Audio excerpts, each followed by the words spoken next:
Telangana cabinet కీలక నిర్ణయాలు తీసుకుంది. డిఎస్సి 2008 అభ్యర్థులకు ఉద్యోగాలు ఇవ్వాలని నిర్ణయించింది. ఏపీలో ఇచ్చినట్లుగా ఉద్యోగాలు ఇచ్చేందుకు తెలంగాణ కేబినెట్ ఆమోదం తెలిపింది. అలాగే కొత్త రేషన్ కార్డులు మంజూరు చేసేందుకు 16 బీసీ కార్పొరేషన్లు ఏర్పాటు చేసేందుకు హౌసింగ్ కార్పొరేషన్ పునరుద్ధరణకు కూడా ఆమోదముద్ర వేసింది. మరోవైపు మహిళా సంఘాలకు ఏటా 20,000 కోట్ల రూపాయల మేర వడ్డీ లేని రుణాలు ఇవ్వాలని, మహిళా సంఘాలకు 10 లక్షల రూపాయల వరకు బీమా సదుపాయం కల్పించాలని కేబినెట్ నిర్ణయించింది. తీసుకున్న రుణంతో పాటు మహిళా సంఘాల సభ్యులకు ఈ బీమా వర్తింపు చేస్తారు. పాఠశాలల నిర్వహణ, పారిశుద్ధ్యం, మధ్యాహ్న భోజన పథకం నిర్వహణ అన్ని మహిళా సంఘాలకే అప్పగించేందుకు కూడా తెలంగాణ కేబినెట్ ఆమోదముద్ర వేసింది.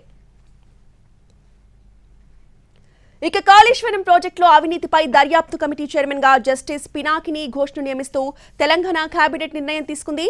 అలాగే యాదాద్రి, కొత్తగూడెం థర్మల్ పవర్ ప్రాజెక్టులపై, ఛత్తీస్గఢ్ నుంచి విద్యుత్ కొనుగోలుపై జస్టిస్ నరసింహారెడ్డి కమిటీతో దర్యాప్తు జరిపించనున్నారు. చంద్ర ఘోష్ గారిని విచారణ కమిటీకి చైర్మన్ గా వీరిని ఏర్పాటు చేసుకోవడం జరిగింది. ఈ విచారణ కాలం 100 రోజులుగా కూడా నిర్ణయించడం జరిగింది.